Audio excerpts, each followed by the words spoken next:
your big race preview show in the know, brought to you by the Racing Post and Coral on this Friday night ahead of a big day at Ascot. Champions Day, of course, tying together all those knotty little form lines throughout the flat season in a very neat and tidy 6-race bow tomorrow on good to soft ground, unbelievably, at this time of year. We'll have 5 of the 6 winners from last year returning for another crack at Champions Day, and we'll have, hopefully, some fascinating finishes as well. Big fields in the majority of the races. Even Baid's got a couple of new contenders to come up against in his attempt to bow out with that perfect record. So it's looked like it might well be a bit of a walkover for Baid potentially after he skipped Longchamp, but the likes of Adeor and Baybridge might well make it a little bit more interesting on Saturday afternoon. We've also got Truchan going for the hat-trick, of course. The Fillies and Mares looks a really competitive race. Godolphins 1-2 from the Platinum Jubilee, of course, at Royal Ascot, come back for essentially the autumn version of that race as well. In Spiral, bids to win once again for the Gosden team, and even Escobar, who won the Balmoral a couple of seasons ago, comes back for another crack in that big field mile handicap, closing out the card as well. So it looks like a good-looking card at Ascot tomorrow. Fingers crossed it will work out that way with some winners as well. My name's Ross Brierley. We're live and interactive, as I said, so please do like the stream if you're watching right now, and also get involved on that chat box with your selections tomorrow. Just 6 races to go through, which is quite a small number for this show. We're normally rattling through loads of contests, so hopefully we can properly dig in and find the angles for you on tomorrow's Ascot card. We have got a crack team to go through the card as well, albeit tonight's show is called In the Know. Might well be in the doldrums a little bit in terms of our team, because well, there you go. Yeah, you wouldn't know it from the energy I've just shown in that opening 60 seconds, but that's about all I've got left. But poor Kealy, you're on your last legs, mate. Yeah. I played golf with Tom Siegel on Monday. He tested positive for COVID on Tuesday. I've been rough as hell ever since, but not tested positive. Yeah. Hence I've been in the office today. Yeah, but no, it's just a head cold. It's going round. I know so many people who've got it, and struggling. Yeah. I tipped a winner today, so I'm happy. That was my first day's tipping for a fair while, so I was quite pleased. Oh, so it turns out that actually, it's just a handful of paracetamol is all you that's needed. it. Yeah, drugs. Yeah, there you go. But 6 nice and neat races at Ascot tomorrow. Yeah. I mean, I've got this thing about racing where I think nowadays 6 is a bit of a rip-off. It needs another race, as far as I'm concerned. Okay. There's plenty of options for it. A Group 1, 2-year-old race could be moved. Or another handicap stuck on a card. I'd just like to see one more. Yeah. I always like to go see 7 races, which is what you're used to, isn't it? Yeah. But I mean, you can't really argue with the quality, can you? I mean, there's some really good races in there. Yeah, and I'm not going to go as far as to say all the big names, obviously, because that's not true. But there is a potential with when it gets to this time of the season with Longchamp and various other options on the table that. Some Champions Day, one race is a bit of a damp squib, but there isn't one. Yeah, well, I mean, to be honest, I actually thought the Open was a little bit of a damp squib because it had quite a good entry, and it went down to 8, even though QIPCO was never going to run. And I just thought it might have, a few more might have thrown that hand into the ring, especially with Truchan not looking as invincible as he did earlier in the season and indeed last year. Okay, a few 3-year-olds though, so we've got some youngsters going up against Truchan tomorrow. Speaking of youngsters, Keith Melrose joined us live from home because Tom Siegel, like I said, is rougher than us apparently. Keith, how you doing? I'm well, Ross. How are you? I've not been called young for quite a while. I know it, but I don't think many people would know it. But you're younger than me, Keith. Even though you give off an air of maturity and gravity that I clearly lack. You mean he looks old? That's not absolutely not what I was saying at all. I think it's his. When you're 16, looking old, but now when I'm 35, it's not. Yeah, fair enough. How are you doing, Keith? Normally I've been sat next to you in the basement of a pub talking about flat racing, but you've decided not to come down to London. You're doing it from Yorkshire. Yes, I am. And you tried your best to give me that call, didn't you, on Tuesday? I did. But it's unfortunately Dan got it instead of you. Well, so I'm luckily not feeling too bad here. I'm the only person around that seems to be on full form. Yeah, and Champions Day, 6 neat and tidy races. Do you like the look of the cards? They're all dead competitive. But, besides maybe the QE2 and the Champions Stakes itself, I'm sort of disagree with Keels a little bit. I think 6 races is ideal. You get the chance to really digest them, especially if you're just sort of watching them, as I potentially will be with certainly the Champions Stakes. But when you want to, mate, I've got more time on my hands, so I need another race. well, I've got 2 kids, so I've got absolutely bugger all time. So maybe that's where these things come from. There we go. Well, let's throw the deciding vote over to Simon Clare, who's joining us as well tonight. 6 races, not enough or too many, Simon? I quite like 7 races, but wouldn't sort of die in a ditch over it. I know my colleague James Knight was on Twitter trying to garner support for a 5 furlong heritage handicap or something to be added to the card. But James Knight on Twitter stirring things up. Every now and then he seems to pop on there. No, I know it's I could have moved on, but anyway, no, it's. I think it's a good card tomorrow. Like you said, the fact that you've got jumped meetings being abandoned because the ground's too firm means the one upside of that is we've got really nice racing ground for Champions Day rather than sometimes it can be very heavy. So I think that's perfect for the quality of horses we've got tomorrow. And good competitive fare. I mean, the handicap at the end of the day is a cracker, and we've got a couple of races with 4-1 favourites, and then horses which the public are really going to get behind. The likes of Trushan is hugely popular, Inspira with Frankie, and Baid, who obviously isn't necessarily a betting proposition, but I think in terms of a draw, in terms of TV audience, and to attract people to want to watch the card and then maybe bet on the other races, he's clearly a huge player in the card. Okay, lovely stuff. Right, well, let's get stuck into it. If you are going to Ascot tomorrow, don't forget you can keep up on the action and look at the form lines and pretty much everything with the new Racing Post app. So make sure you download that to get involved ahead of tomorrow's card at Ascot. Exclusive content from the biggest names, which includes that guy there, that smiling Paul Kealy. That was before. He got whatever bugs got him ahead of tomorrow's card. But let's get stuck into the races. Starting off with the longest race on the card to kick things off. The Long Distance Cup, of course, where Trushan is bidding to win his 3rd version of this. On the bounce, 15-8. Eldarov is 2-1. Waterville 7-2. Then the jump out to Coltrane at 10-1. 11-1 Quickthorn. 25's Chorleyman. Wordsworth is 33s. And Stratum is the 50-1 outsider of the lot, flying the flag for the old timers. And one good thing about tomorrow is, of course, decent each way turns for every single race. So if you want to take on the favourites, you can knock together a nice each way multiple. Trushan a little bit weak in the betting, 15-8. Clear support for Eldarov into 2-1, and of course they were both last seen at Doncaster, where Trushan ran his worst race for 2.5 years, Keels, and Eldarov improved another half a stone.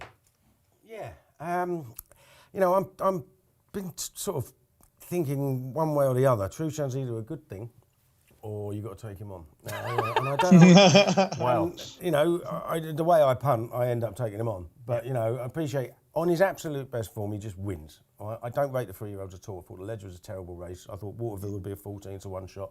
If he was in any other yard and Aidan O'Brien's, I mean, there's a reason he isn't a 14-1 shot. It's because of Aidan O'Brien, and it's a good reason. But if this was a handicap, he became 7 stone 12, and that's after being reassessed for the says. Yeah.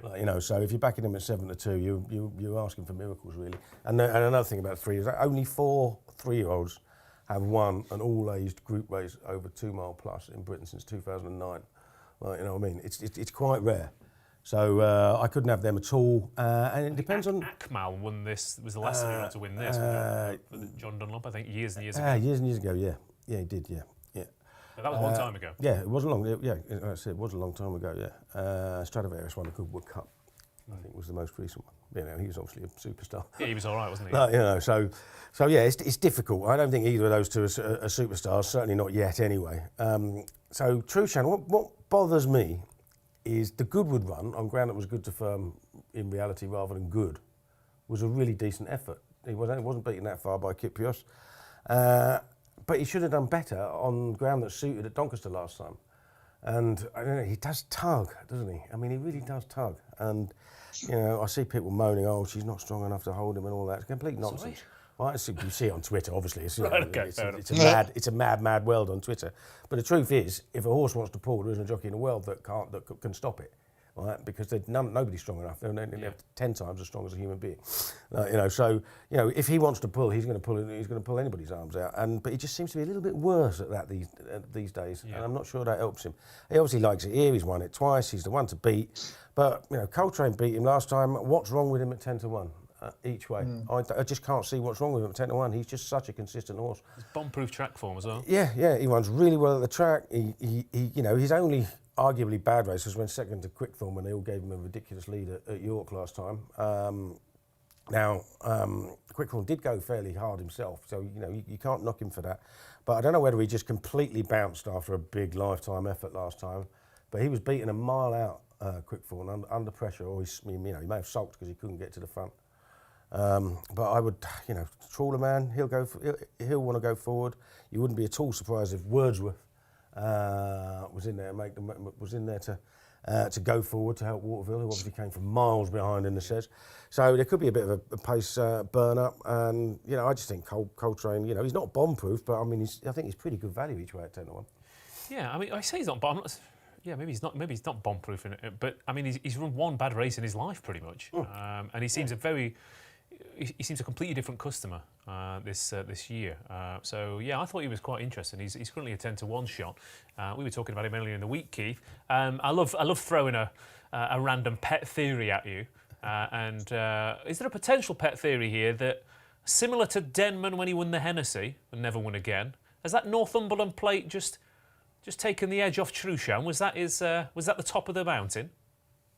I think there could be something in that to an extent. Now, what I would say is I was looking at, I think, because he pulls so hard, that might have been the only race, really, where he gets to switch off these days, because so many of these staying races, the ones that Stradivarius used to win all the time, was settle, dawdle, pounce.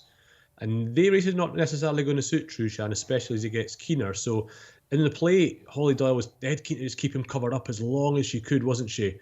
And that suited him. That allowed him to run a big race. And as we know, with the handicapping system, we've bored people on Tuesdays with this, how it's set up to run figures that don't really stand up, like Trueshan managed. So yeah, I'm agreeing. I'd bar that, which is obviously a very sort of a performance you can really treat in isolation for a lot of reasons. He's just not looked as good this year. So I'm like Keels. I'm very much trying to get him beat. In fact, it's dead boring this. My view on the race is extremely similar to Keels. I'd have Elder of, he's a progressive type, but his Coltrane each way just seems, I just cannot see why he's double figures for this race. I just can't see it at all. Waterville's in there, yes, but he's got roughly the same form as Trawler Man, who's 25s. Similarly won a big handicap, albeit not quite as visually impressively. And he's 4-1. That's just a ridiculous price, and it's pushing out Coltrane, who he should be 5-6-1. He's kept improving since winning that Ascot Stakes of 98, hasn't he? Every run since, bar that one behind Quickthorn's been a step forward. He's just a horse that's got more to give, and it's not being allowed for in the prices. I think that's a mad price, Tens. Okay, Coltrane for both of you then. You're both playing the same saxophone with Coltrane at 10-1.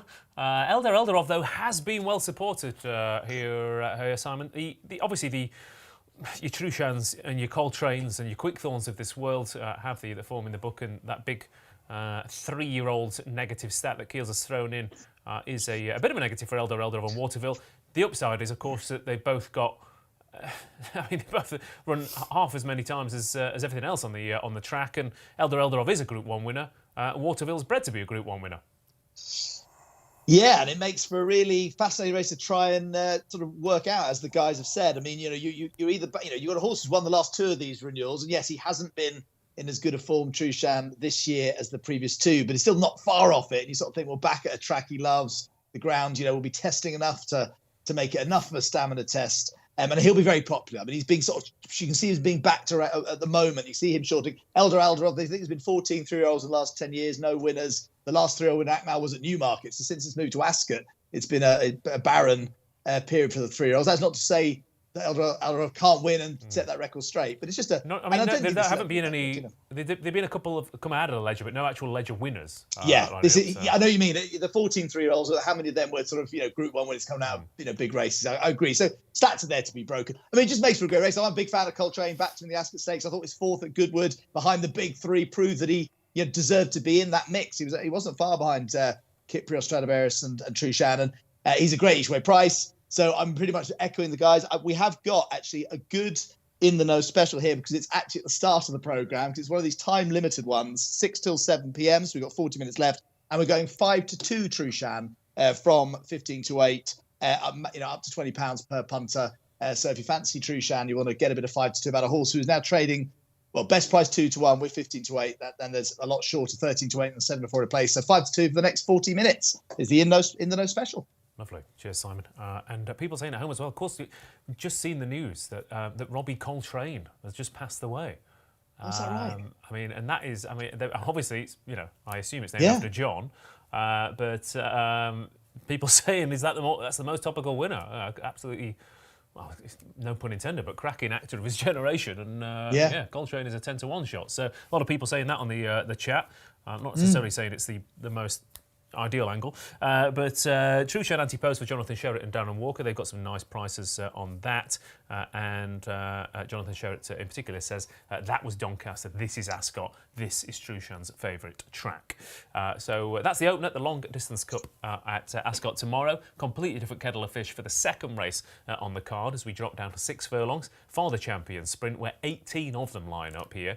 So it is going to be it always is this race. It's always a really good big field of horses trying their hand. A lot of horses stepping up from handicaps or listed or Group 3s and coming up against genuine sprinters at the top of their game. But as we've seen this year, it doesn't take that much improvement to get from that glass ceiling of heritage handicaps up to the top level.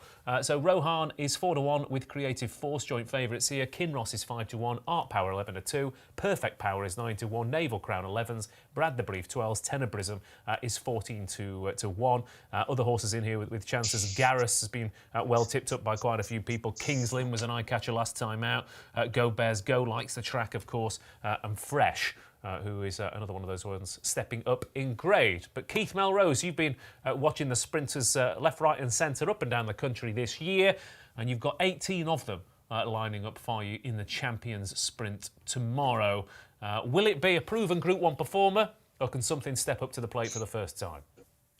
Well, I think the horse that I've tipped up is a proven Group 1 performer, but people haven't realised it yet because of sort of what he was. He's 6 now, but Garrus is the horse I've been fancying for this race. He's clearly an improved horse this year, in line with the Hillyard and the whole, really. They've had a great year. And Garrus is definitely a better horse this year than he was last. He was in the Platinum Jubilee in this at Ascot in June, and he finished down the field, but travelled better than that. I think he was on the wrong side, really. And then he went to France. He won a Group 3 easily in Deauville, and then his last run was in the Morris de Guest, and he finished 3rd in that race, beaten a length by Highfield Princess and Minzal, who obviously have won the Nunthorpe and the Flying Fire, and Minzal's won the Haydock Sprint Cup. You had Rohan behind him, he had Naval Crown behind it. He's just a better horse this year. He's drawn right in the thick of the pace. He's in 7, Go Bears goes in 9, Art Powers in 8. You know, you've got a lot of the speed angles in the race are right next to him, and you're getting you're getting enhanced each way terms here. I just think he's a smashing each way. But he was 33s earlier in the week. I've missed that, but the money's he's been getting nibbled at since Dex basically, and I got in fairly early after Dex because I thought at 33s he wasn't going to run. That's how big I thought the price was. He is a 12s, 14s chance to me, and he's sort of getting into that now. But I think each way on Garrus is the way I'm going. Yeah, and one thing we have been saying this season, Charlie Hills is a different trainer this year, isn't he? It's a different yard. We were saying that in June, weren't we? It's a completely different yard this year. They've just, although when we went and looked at the stats in depth, it's sort of been coming, and this year's just been the time when it's tipped over and become really easy to notice. The strike rate has been going up for the yards, over the last 3-4 years, but this year it's a big yard now, and always has been a big yard because of the material they get, but they're really starting to deliver now. It's and Garrus is just one of the poster boys for that. They've got a 6-year-old now who's in the form of his life. Yeah, and I was a bit. Well, I couldn't quite see where you were coming from necessarily, but I did watch back the Diamond Jubilee from from last year where he was 5th behind Dreamer Dreams, Glenn Shiel and Art Power, and he got stopped in his run. He was very unlucky, and you start to think, actually, 20-odd to 1 or whatever he was a little bit big. So potentially Garris is an each-way play for Charlie Hills and Jim Crowley as well, which is a very eye-catching booking. Keels, just the 18 of them here. You've been up at 4 a.m. watching all the races back. Yeah, well, I have, but I don't think I really need to, because I just think Kinross is just easily the best horse in the race by an absolute country mile. He's been one of your favourites this year. Yeah, he just keeps winning. He just keeps winning easily as well, doesn't he? Like, you know what I mean? He'd be on a 5-timer if he'd have got a clear run in the Lennox. But since then, he's won 3 7-furlong races, and anything from good to firm to the slop they raced on at Longchamp after the Arc last time, and he's won with more authority with every single run. The question is, the drop back to 6 furlongs, obviously. Now, last year, he would have actually gone close in the race if he hadn't got stopped in the run. He ran really well. He was about 9th. He was only beaten 2 2.25 lengths, I think, in the Platinum Jubilee on lightning fast ground. He's obviously going to need a little bit of cut to make it a little bit more testing, and he's better. He's always been thought best on easy ground anyway. I think if he gets a clear run, he's obviously going to have to be dropped in. The stall in 17, if the last meeting was the first one this year where they decided they want to be that side. So he might be in the wrong place, but he's going to be dropped out anyway. And if he gets a run, he'll just come through and win. I just think he's better than them. As Tom Siegel quite often says, the milers are better than the sprinters. Yeah. So something comes back and sure comes and wins. I think he is. Well, I mean, you look at your Naval Crowns, your Alcohol Free, there's a lot of milers drop back. Well, yeah, exactly. Anyway, they do it, and it's funny. At Ascot, it is amazing how many horses have form over miles further than this. I mean, I think Glenn Shield actually won over. It's for Keith Melrose. I'm pointing at the camera for Keith Melrose. This is my Ascot form plus stamina over further. Oh God, Glenn Shield actually won over 1 mile, I think. Yeah. You know what I mean? But obviously, Don Juan Triumphant, who won it, Creative Force won a Jersey. Don Juan Triumphant won big handicaps over 7 furlongs. Labrisa Breeze was a miler as well. Yeah, another straight track specialist there. And loads of them. Gordon Lord Byron, he did as well, didn't he? But yeah, it's it's a bonus to have that extra bit of stamina. Yeah. And I think if he gets a clear run, I just think he's better than them. I'll put a word in for Tenor Bosom, because I think she's been running over the wrong trip for the whole season. Yeah. I know she's won a 7-furlong Group 1. The Prix Jean Prat was a nice, easy track there. She clearly didn't get home in the foray when the ground was bottomless last time. She wants 6 furlongs. She looked really, really good when she quickened up last year at Newmarket in the Cheveley Park, didn't she? So she could run well. But, I'm all over Kinross. I don't understand why he isn't favourite. I just think he's the best horse in the race. OK, Kinross then is a 5-1 shot for Rafe Beckett, who is on fire at this time of year, as he always tends to be. A couple of things. Just to throw it back to you quickly there, Keith. Yeah, the form over for the Plus Ascot. But we must mention, you were saying when the Bengoff Stakes was run, that was a great stepping stone for this. The other great stepping stone, or the best angle for this, is coming straight off the back of the Haydock Sprint Cup. There's one horse who's finished 3rd in the Sprint Cup and won the Bengoff, and that's Rohan. Admittedly, he's been very well backed, hasn't he? Yeah, Rohan, I know you were making the case for him earlier in the week. Rohan's the price he should be, as far as I'm concerned. He's got that great Ascot record, and after Haydock, I saw him run there and said, he's the sort of horse that might run well at Ascot, but I can't see him beating Minzal. Obviously, that hurdle was removed pretty quickly afterwards. He's the sort of horse that's going to run a big race. He's definitely a viable winner. I'm not particularly interested in backing him at 4s, but I wouldn't be remotely surprised if he won. Yeah, he's only 4 years old as well. I think I know. It's 26 or 27 runs he's had, and he's getting better with every one, Rohan. And he's 4 from 5 at the track. His one defeat was in this last year, but he'd been on the go pretty much since January, hadn't he? That season. So Rohan is 4-1. Others to mention: Art Power struggles to win at this level, but he has been 4th in the last couple of seasons. Perfect Power, of course, who's unbeaten at the track, 2 from 2. Naval Crown, who won at Royal Ascot. Brad the Brief, who's clearly been kept for the softer ground as well. Yeah, it's a good renewal, Simon. Yeah, I think it's a fantastic race. I think it'll be one of the bigger betting races on the day, actually, just given there's so many places you can look for the winner. We've talked about a few of them. The ones for money, just the last hour or so. Kinross now 5-1, challenging for favourites. It's 4-1, Creative Force and Rohan. But if the money keeps coming for Kinross, he could start favourites. Art Power, similarly, been really well backed this evening. I think he's a top price now, 11-2. Perfect Power shortened into the single figure price from double figure odds. and Garrus, Keith's influence. Has seen that horse shorten this evening. I think it was around 25s earlier. It's now top price 16. So plenty of money flying around. We're going 4 places. Remember, you still get best odds guaranteed with us, even with the extra places. There's been 3 3-year-old winners from the last 7 years. Obviously, a slightly different record than the staying race, albeit it's only slightly ahead of the percentage of runners, 3-year-olds versus their older horses. And I thought, one horse just at a big price. I was trying to look for a bit of value. Was Castle Star, who was second in the middle part last year and got a bit of an interrupted run behind Highfield Princess last time with Jamie Spencer in the saddle. I thought he might be interesting at a big price. But yeah, looks a fantastic race. Jim Crowley gave us the line on Garrus. He rode him as a 2-year-old when trained by Jeremy Nacida. He said he thinks he could go on at a big price. He's drawn well, close to lots of pace. I think he's hoping to get Champions Day off to a good start for him. Obviously had a cracking Champions Day last year, and he's got the big ride on Baid later. Yeah, he did indeed. And so, he's on Garrus, Creative Force, so defending champion for this, even when this was the Diamond. Nothing's ever come back and won this race again. So interested to see if Creative Force can do that. People at home, what do you like? Nick Palfrey says Perfect Power is the best of a bad bunch of 3-year-old sprinters. Wouldn't entirely disagree with that. And he also says Art Power only wins soft Irish sprints. Apart from that, what else have we got? I don't know because the chat won't let me scroll up. So thanks, Nick Palfrey, for offering your thoughts on the Champions Sprint. Just to reiterate, Keels, what are you going for? Yeah, Kim Ross, really fancy. Kim Ross for Keels. Keith? Garrus each way. Okay, Garrus it is. I fancied Rohan a week ago. I'll stick with him despite the price. And Simon? Yeah, I'm going to chuck a couple of each way bets. Garrus and Castle Star have been 2 for me. Okay, lovely stuff. Garrus and Castle Star. Moving on then to the fillies and mares, the champion fillies and mares to be more specific, where 14 of them are lined up again. Emily Upjohn is the 4-1 favourite, returning off the back of an 84-day absence.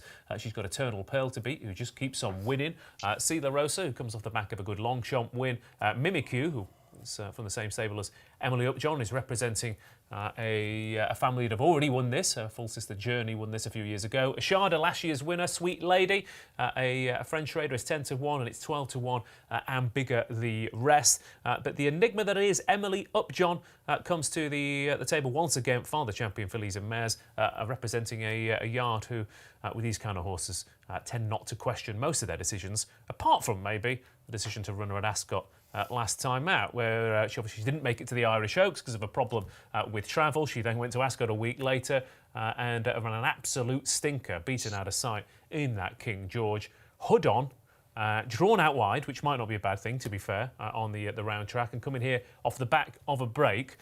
This could really go either way, Keels. Yeah, I mean, she's got blowout potential, isn't she? But she's also got win potential because she looked really good. I mean, she did look unlucky when just touched off in the Oaks. I think on second and third view, and she wasn't quite as unlucky as everyone was saying, but it was still a good run. Obviously, Nashwood was third, who turned out to be top class.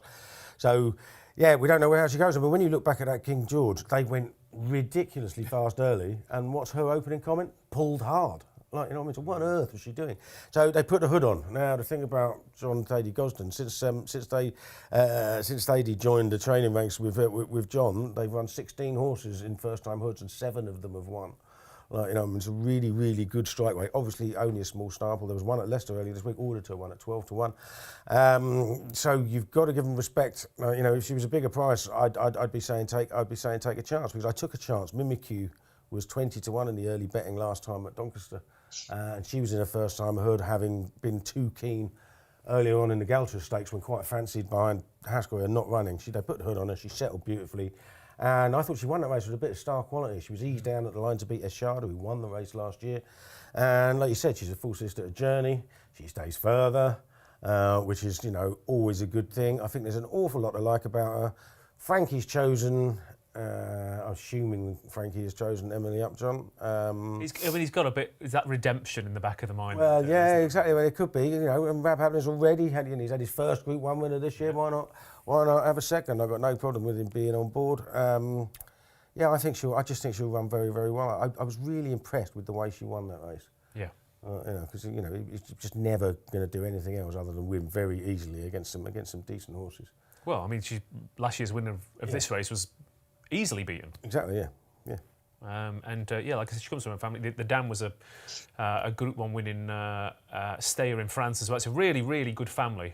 The concern for me was, and this is the thing again, Ascot, it didn't develop as much at Royal Ascot, but back end of the season, round track, box 1, that rail stuck on the inside, bit of the ground maybe a bit cut up. I like to see them swinging wide. Yeah, no, you can. It is an issue with the draw in a big field, and but I take a chance. I think she's, I think she should, if Frankie's on her, she's favourite. I think. Yeah. You know what I mean? So maybe let's hope he's just staying loyal and looking for redemption rather than using his head and picking the right horse.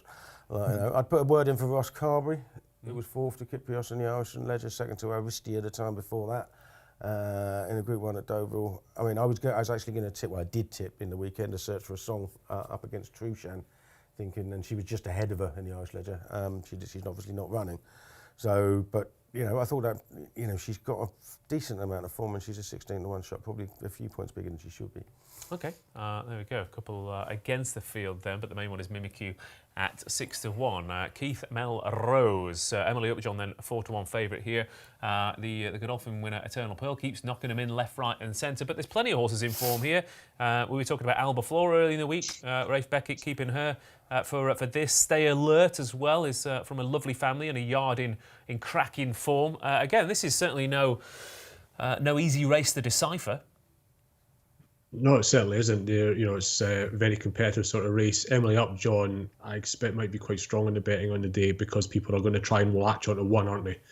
And she's the one that they're likely to do that with, I would have thought. So you can see her shortening up, and the price is just a little bit, as we were saying earlier in the week, she's the sort of horse you were hoping they'd put in at 2-to-1 because then you can oppose her at will. But they've been cautious with pricing her up, so she's a bit of a quandary, her. It's a dead open race. I'm going to be playing tiny stakes on it. I'm actually going to have a tiny bet. I think I'm going to get shot down for this. I'm going to have a tiny bet on Very Elegant because I watched her running in France. And I thought she should have been fab for that race. She just about was. She just went off second favourite to Sila Rosa, I think. I watched that race and thought this horse is just not suited to these races. Doesn't suit these slowly pick up races. Now, she might get that again tomorrow and might get beaten out of sight again, but there's a little bit more prospect of a reasonable pace on here. The stiff finish is going to help because that's how she wins her races, by deciding things quite late on and scooting clear. And obviously, she's got all that backlash. She won a Melbourne Cup by 4 lengths. She's got all those Grade 1s in Australia, and she wouldn't have really been properly wound up for any races in France before that one the other week.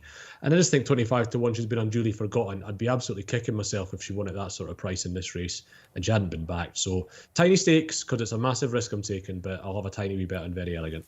Okay. But Keith, if the Australians come over here and buy all our middle distance staying horses because theirs aren't any good, and the sprinters come over and outpace ours, then is that not a concept? Winning Group 1 middle distance races over in Australia is all well and good, but you're coming over and this is our strength, isn't it? Well, she's been in open sex races all the time, hasn't she? Whereas this is a mares race, and we know mares races are much weaker over here. So I'm not going to say it's a direct parallel, but would sex-restricted middle distance races in Europe be about the same as open sex middle distance races in Australia? And if that's the case, then she's still interesting.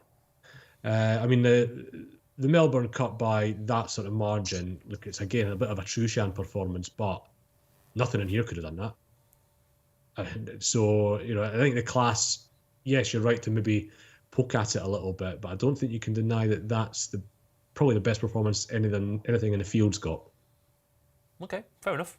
You've comprehensively battered that back over the net at me. I appreciate it. Simon Clare, what did you make of the champion fillies and mares? Yeah, listen, I think Keith's spot on. I can't see why you wouldn't have a few quid each way on Very Elegant, particularly as we're paying 4 places.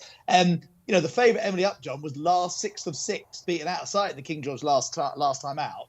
Fair enough, you're going to forgive her that and look back to her run in the Oaks. But equally Very Elegant. I mean, that's the thing, didn't go away last time. She ran an okay third time for in France, but give her a chance, different track, different circumstances, and that back class could still count for something at a big price. Because I do think it's quite an open race.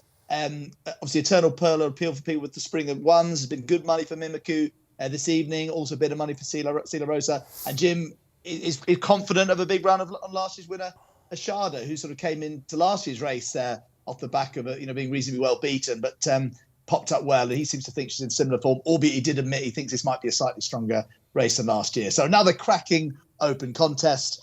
We have got an In the Know special here. For those who like the front two, this is 11-2, either Emily John or Eternal Pearl to win by over 1.5 lengths. And what I should point out, having done a little bit of research, which is unlike me, I know, 6 of the last 10 winners of this race have won by over 1.5 lengths, because obviously the ground tends to be on the soft side. So entirely possible. And one of the front two to win by 1.5 lengths is 11-2. Okay, there you go. Emily Upjohn or Eternal Pearl to win by over 1.5 lengths. A couple of shouts from the gallery. Darren Walker, Emily Upjohn can bounce back here at 4-1. Stevens 99 said Ashada 14-1. The drift is worrying. Sweet Lady is an interesting one for Jonathan Sherritt, albeit front running from that draw might be a bit difficult. Lilac Road is a certain place, says Stakehead. Sweet Lady with the Revenant for the French double, says Dave. And Brian McPherson says Get Well Paul. I tell you what, some of the commenters and the people on the chat are really, the past few weeks, really, Twitter versus the YouTube chat. Very different kettle of fish, isn't it? Yeah. They're nice on the chat. Yeah. It reinforces your faith in the human being, doesn't it? Sometimes? Yeah, it does. So thank you to Thank you very much. Thanks for that, Brian. No well wishes for you, Ross. What's that? No well wishes for you. No. I think because the adrenaline of presenting the show is just you wait. I'll crash when I get out. I don't see Mill, but I can sound it if you like. Champion Fillies and Mares and Emily Upjohn 4-1 favourite for the 1.5 mile contest tomorrow. Moving on then to the 320. Where we have a champion filly in and of herself over a very different trip in the shape of Inspiral, who's an even money favourite for the QE2 this season. 9 of them going to post for this, with Modern Games at 4-1 second favourite. The Revenant, the aforementioned French Raider, is 9-2. Judumi is 7-1. Bayside Boys 16s. Tempest 18s. Check and Challenge 20s. El Drama is 40-1, and Radabarg is the outsider of the bunch for Johnny Murtagh and Billy Lee at very big odds indeed. But the market is made here by Inspiral, who of course, I'm not going to say, you can't really say pretty much unbeaten, can you? But she was just pipped by Prosperous Voyage at Newmarket. But of course, the performance that possibly the performance of the entire season, certainly visually, was Inspiral's Royal Ascot win, where she ducked and weaved and rattled through the pack and came home to score by half the track in quite a spectacular fashion, Keith. So the fact that she comes here off the back of a Group 1 win, back to Ascot, she's drawn in 9, which means she's surely going to be switched off out the back and try and execute those tactics again, I would imagine. You'd think that's what she'd do, wouldn't you? And that run in the Coronation was on the round mile. This is a straight mile. There's not huge amounts of difference, really. I mean, she's got more of a kick, and on the straight track, I'd very slightly prefer a horse that sort of travels better. But there's no real concern in that regard with her. She is looking pretty solid. That bounce basically at Newmarket is the only blemish on her profile. So, I was saying earlier, she was 10-11 when I was last looking at this race at lunchtime and thinking, that's sort of her price. 5-4 start to look pretty tempting, to be honest, because I really can't see anything but her and Modern Games winning the race. Earlier on, I was erring towards saying, Modern Games should be a little bit closer than he was. That Woodbine Mile, normally you think these North American turf races chuck them out, but that race really couldn't have been rated any lower for an RPR of 120. The horses that he beat there were way below form. So it's I think he's only been beaten by Eid over a mile this year. He's possibly being very slightly underestimated, but Inspiral's profile, once you sort of allow for Newmarket being the blip that it was, it looks very hard to get at her. Yeah, Inspiral. 45% of you think she's going to win the QE2 on the bang on 5-4. Yeah. So, I mean, it's very rare that you actually look at the ball and think, yeah. Okay. Yeah. So, wisdom of crowds. Yeah, absolutely. Yeah, I mean, I'm going to attempt to get a beat. I agree she deserves to be as short as she is on the Coronation Stakes form. I don't think her next 2 runs make her a horse to be particularly scared of. Okay. Albeit she's still the most likely winner. We can write off the bounce behind Prosperous Rose, that's fine, but she's only beaten Light Infantry and Neck last time. Now, you put Light Infantry in here and she's probably not even favourite. You know what I mean? So I don't think that isn't form to run scared of, in my view. She's got official rating of 1-2-1, Modern Games is 1-2-2. So she's not even the best horse in the race. Obviously, with the £3 weight allowance, she is. Modern Games obviously looked like he really handled very, very, very, very fast ground last time. So a little bit of a worry there. So I can take them on, and I just think the prices are so badly wrong afterwards. Is the issue now? Look at the BHA ratings and the prices on the race card for the next 3. The Revenant 114 6-1, Jadumi 115 9-1. Tempest 117 20-1. He loves the track. Why as well. and he's a course specialist. Now, we were talking about La Breeze and horses like the Tin Man earlier on. You've got Accidental Agent, you've got Lord Glitters, all these handicappers that have won straight track Group 1 races over a mile at Ascot because they're just so well suited to it, and he is. All right, he was 3rd in the Hunt Cup this year. He's won both his previous starts. He won one before and one after it. He went and won 2 more. He should have won that Group 2 at Newmarket last time. He flopped out of the stalls, just in the wrong place all the way in a steadily run race. It was one of those classic small market mess arounds, wasn't it? He's just going to run his race. He's just going to run a very, very big race. And, 50 odds, 4-1 to hit the first 3, I think that's absolutely massive, to be honest. I would back him each way at 10s. I think he's very, very much the wrong price. And I'm not 100% sure that 114 is correct for the Revenant, I must admit. It's just seemed a bit low, doesn't it? But it's what it is, what we've got on the race card. But well, I mean, I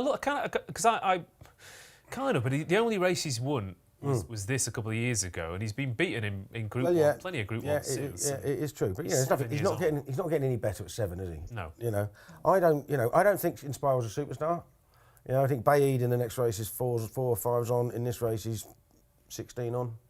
Right, you know what I mean? I don't think she's brilliant by any stretch of the imagination. I think she's very good. I think she's the most likely winner, but I can definitely take her on.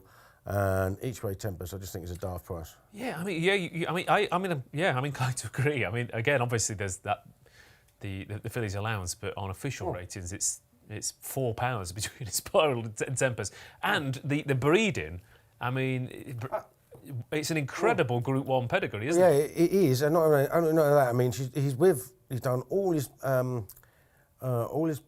improving for Archie Watson on pretty fast ground. But previous trainer, Roger Charlton, said he needs a bit of cut. Yep. So he might even be better. Yeah. So I think he's got a massive chance. Yeah, okay, yeah, no, I'm inclined to agree. And related to Time Test, who bolted up when it's only started at Ascot as well. Yeah, I agree. I think 18-1's a little bit big here. Simon Clare, what did you make of this? In Spiral, are you inspired or are you taking something else at a nice price? I think we'll probably have to have a crack at it. Crack at her. I mean, she's even money. She'll be popular. 4 favourites for one of the last 10 years. I quite like Modern Games. I'm a big fan of these horses which, travel over to the Breeders' Cup at 2, won the Breeders' Cup Juvenile Turf, came back and won a French Classic.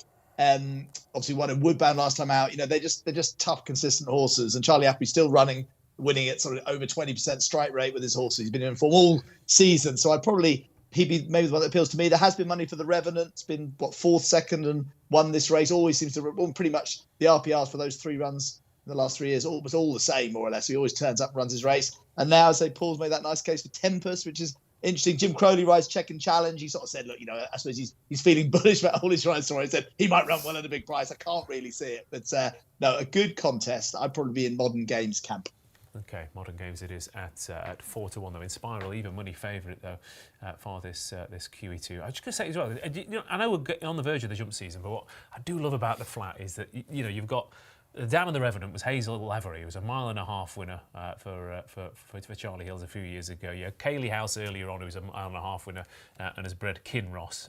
You've also got Hidden Brief for Emily Upjohn. It's just you've got all these beautiful bloodlines that keep coming back year after year, and we've got some really interesting horses lining up at Ascot tomorrow who could well continue that tradition. And one of those could well be in Spiral, of course, comes from a lovely family herself. But between us, we're kind of taking her on here with a few angles. Keith, just remind us how you're playing it. I'm probably not, to be honest. Fair enough. Yeah, I mean, Spiral's starting to get a big price at 5-4 is what I would say. So yeah, I would lean towards her probably. Okay, and we're having a cheeky. Yeah, we're having a few quid each way on Tempest. Yeah, I just think it's too big, Yeah, for the. especially in relation to the others behind the market leaders. Okay, yeah. Again, Ascot form is key. Simon. Yeah, modern games for me, and I've got a couple of in the no specials here actually. We picked out 3 of the returning winners: Trushan, Ashard, and the Revenant. For any of those 3 to return and win, we're going 4-5 as a collective. From 4-7. I think that's because I forgot Creative Force was the previous winner, so we're just focusing on those 3. But anyway, we'll move on. But one of those 3 might pop up. That's 4-5. And Escobar in the last as well, Simon. You could have thrown him in as well. So. Okay. So I've completely failed. Anyway, but this no, it's fine. You picked the 3. Well, yeah, it would have been too short a price there. But anyway, and we've also got a double on Inspiral and Bide on the basis they're the 2 shortest price favourites on the card. Both of those horses to win by over 2 lengths is 4-1 from 130. So I think they're both going to sloosh up. That's a 4-1 chance. Okay, thank you very much, Simon. Then 2 more races to go, and have we? Is there anything else to say about Baaid? We'll soon find out. 1-5 for this year's Champions Stakes for William Haggas and Jim Crowley, hoping to bow out with a perfect score sheet, and of course genuinely a potential to outpoint Frankel ratings wise if he won this by a fair old distance, and given his breeding, of course, he might well only just got started at York last time out. He's 1-5 to go in again and bow out with another win, but he does have a couple of interesting horses up against him. Adiyar, Skip the Arc, and has come here a fresh horse at 5-1. Bay Bridge, of course, is a 10-1 shot back on more suitable ground for Sir Michael Stout. My Prospero was a winner last time out, up to this trip as well, 20-1. Dubai Honour pipped in this last year, was 33s. Stone Age Royal Champion could improve as well. He comes from a family improves with age. So it's 1-5 Baaid. Of course, I mean, he's going to win, isn't he? Pretty much, Keith, in the Champions Stakes tomorrow. Unless, of course, he gets outstayed by something or gets caught from that one box on the inside rail. Am I scrabbling around desperately trying to get a superstar beat, or will he waltz home on the bridle by 5 lengths? We're always trying to get them beat, aren't we? Yeah, we've got to, haven't we? Yeah, I think we're probably clutching our straws a little bit here. The one box, yeah, that's potential thing. And because the reason I don't think he'll run the massive figure tomorrow is because I don't think, even if Crowley's travelling all over them, turning in, he's not going to press go there, is he? He's going to wait. He'd rather make sure he gets the win rather than try and put 10 lengths into them to get the Frankel rating up. In fact, there's going to be a piece in tomorrow's paper by our mucker, Matt Gardner. He's tried to outline what Baaid would need to do in theory to get a rating that was sort of on Frankel's level. So do give that a read if you're hoping for something massive from Baaid. Yeah, I just can't see him getting beat here. I've actually come around a little bit. So your point of view, you know what I said on Tuesday. Adiyar, they keep trying to make him a mile 2 horse. I think he's always going to be better at mile 4. I can see Bay Bridge completing the forecast, but really it's going to be all about Baaid. You just hope he puts in a massive performance, really, and that Crowley's not just happy to cruise home by a length and a half. Because, I mean, the pressure's off a little bit after York, because I think we'd be looking at this race very, very differently if he hadn't put 6.5 lengths into Misriff at York. You know, he'd still be this horse that hadn't quite put up the monster performance, you know, Frankel before the Queen Anne sort of thing. But he's sort of done it now. Pressure's off here, and I'm hoping Crowley maybe uses that to give us a big show, but I don't expect it, really. I expect him to win by a small handful of lengths, and that'll be that. Okay, Baaid then 1-5 for the Champions Stakes. Then, of course, he's he's a miler who's not bred to win over a mile, is he really? So it's interesting to see that they've finally given him a chance to lengthen over this trip. But are you in the superstar final performance camp? I've been trying to get him beat for a year and a whole year at least. You know what I mean? And that's just the way I play. Yeah, I mean, I think I think in the long run it pays to be a cynic when people start talking up horses. But I mean, when you've got the evidence in front of you and you keep taking them on, it gets a little bit silly. And I've raised a white flag in the end. And I will say that Adiyar was getting towards money back for finishing the first 3, and I will end up having I've not bothered putting anything in the paper. I will end up backing him each way. Now I see what you say. I see what Keith was saying about Bay Bridge. I mean, he was the second coming after winning at Sandown earlier in the season, wasn't he? And then He had foot problems afterwards, apparently, so, you know, and he'll like a bit of cutting the ground, etc. But, you know, Adair was a good Derby winner, I think, and he was a good King George winner, and, you know, he's a very good horse in his own right, and I know he beat absolutely nothing at Doncaster last time, but I was really impressed with the way he did it.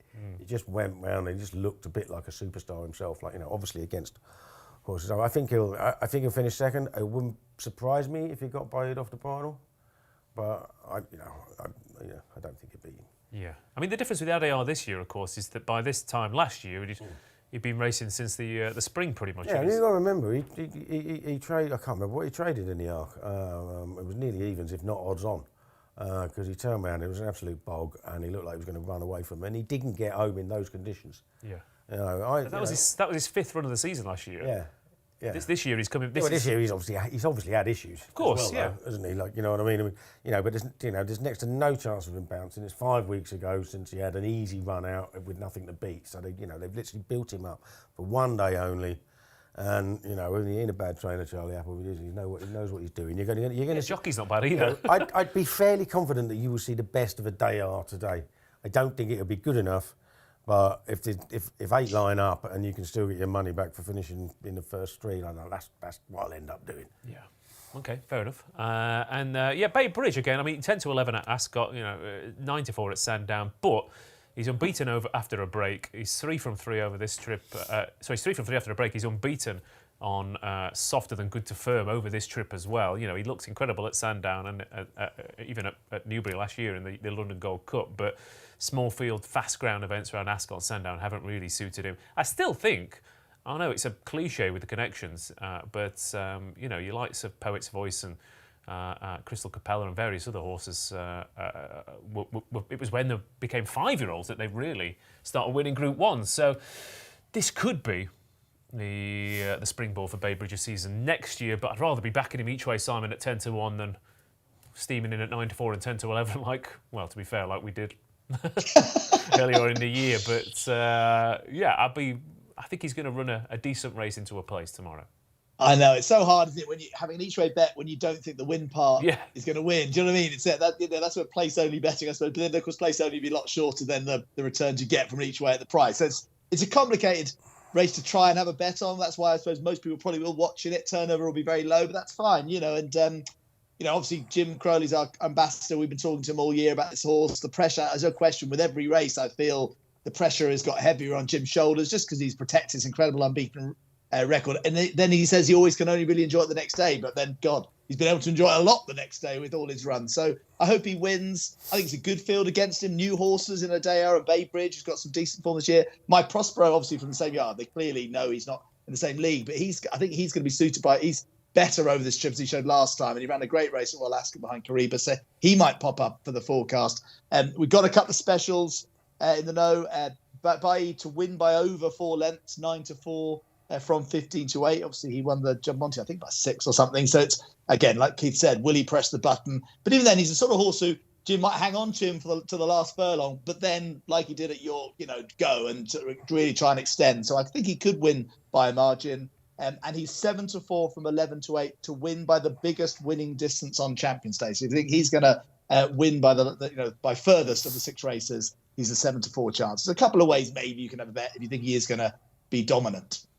Yeah, I don't think that's a bad angle, really, given that the ground isn't, you know, particularly bad to really exaggerate it in the other races. So okay, a couple of price boosts there for the Champions Stakes, but.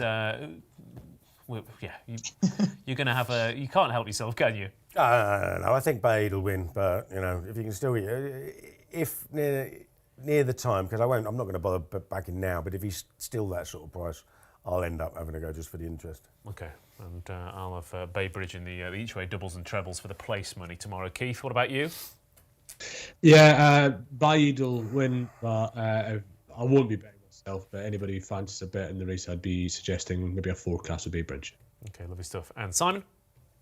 Yeah, so I just want Bailly to win, wanted to win well, finish career unbeaten, and I'll probably just have a bet with him and my Prospero and a William Haggis forecast, straight forecast. Lovely stuff.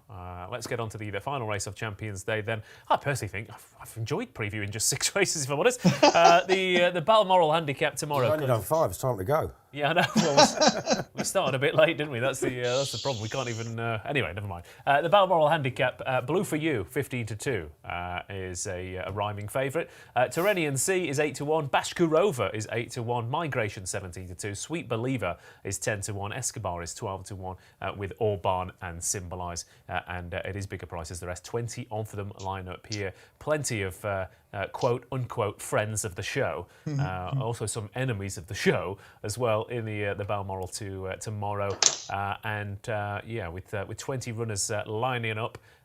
We won't get into where's the best place to be drawn, Keith, or where the pace is, or this, that, and the other. Let's take the Tom Siegel approach.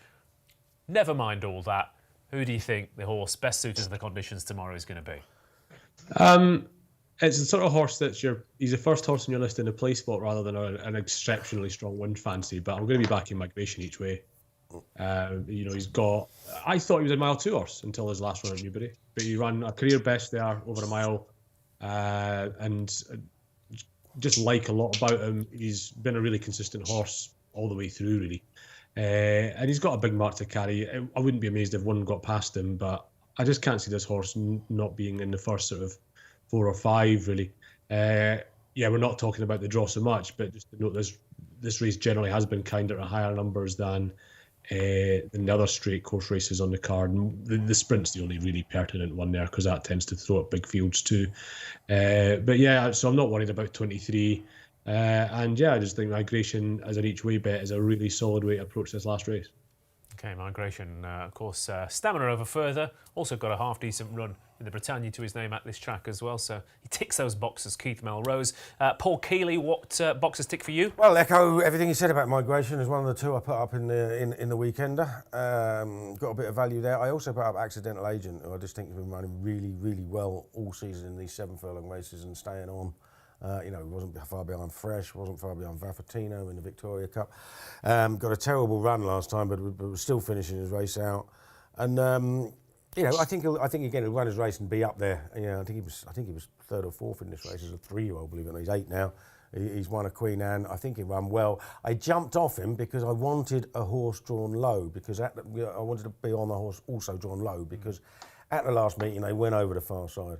Now, actually, you have had, Al Dari won from 11 last year, Escobar from 21. Yeah, but he was on that far side. Exactly, but you have had winners from 4, 8, 3, 1 and 4 in the last few years as well. When Escobar, when he won, he was held up on the rail and came all the way around him. The only thing you say against that is the first 8 or 9 in the betting, all drawn in double figures. Yeah. So it's an interesting one. One of the ones that isn't is Ross Colin. And he ran on with, having similarly not got a great run. He ran on with Accidental Agent last time. He's got loads of cracking big field handicap form, as we know. Second to Maidani at Goodwood last year, 3rd to Inver Park in Buckingham Palace this year. And he's been running, again, he's been finishing strongly over 7 furlongs quite a lot. Here he goes back up to a mile, which he has won over. I know he hasn't won over. I wouldn't be 100% certain that we'll see out the last 50 yards or so. Mm-hmm. But I think he gets a mile well enough. Is whether he gets it well enough here, but he's well enough handicapped. He was a pound higher when he was 3rd in the Buckingham Palace, and I think he'll probably run a big race. Okay, a couple against the field then in the Balmoral tomorrow.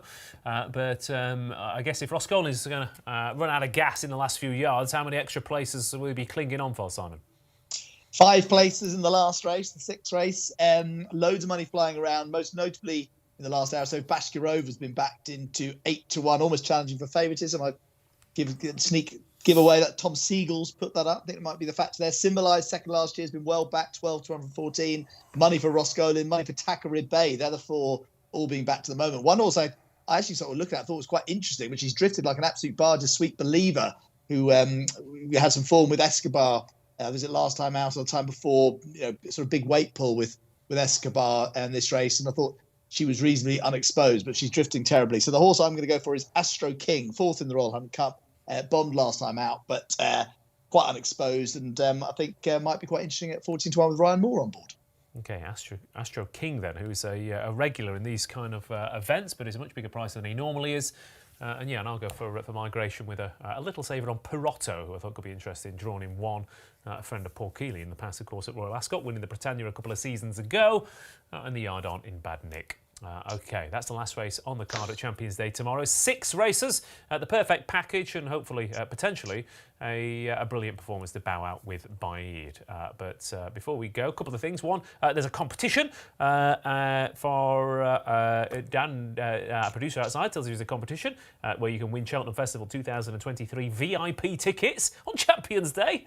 Cheltenham Festival 2023. Oh my word! But still, get involved on that if you want to get involved on that competition. Details in the drop-down box below this stream. But let's bow out like Baaid with impressive winners in the shape of our naps. Paul Kealy, what is your nap on Champions Day? Nap is Kinross. I just think he's really, really high class, and 6 furlongs will be no problem. Okay. Keels goes for Kinross. Keith? Going in the same race, but it's Gareth each way at least, so we're not absolutely directly up against one another. Okay, there we go. It's a reverse forecast then for the naps. Simon, Clare, what about you? I think Trushan will win and make it 3 years in a row. Okay, Trushan, it is then. And what else? I'm going to nap Rohan, but I can't now. So let's hope. Let's hope an each-way place double on Tempest and Bay Bridge comes in. Absolute disgraceful stuff, Paul Kealy. But right, we're off. That's the show done. I'm going to go and make a lemsip for Keels and tuck him in bed. There's an image drinking for you. it yourself first. Make it, if you sod that, I'll have it myself. What a treat that'll be. But if you want to see that live stream, you have to tune in later. Yeah. But thanks to Keith for stepping in for Tom as well. Thank you to Simon. Thank you to Keels. Thank you to producers outside and everyone who's been watching at home. This has been In the Know. Have a wonderful Champions Day tomorrow. Good night.